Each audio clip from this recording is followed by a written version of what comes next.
Saudara, seorang anak di Kabupaten Muaro Jambi tega menganiaya ayah kandungnya sendiri karena diminta merapikan pakaian.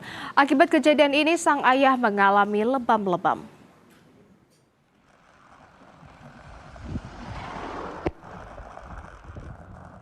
Penganiayaan itu dilakukan pelaku karena tidak terima ditegur sang ayah untuk merapikan pakaiannya yang selalu berantakan di lantai. Tak terima dinasihati sang ayah, pelaku melemparkan sebuah meja ke orang tuanya. Tak hanya kepada sang ayah, pelaku juga berlaku kasar kepada ibunya. Polisi meringkus pelaku di rumahnya tanpa perlawanan. Dan atas perbuatannya pelaku dijerat dengan pasal 466 KUH Pidana Undang-Undang Nomor 1 Tahun 2023 tentang KUHP Pidana.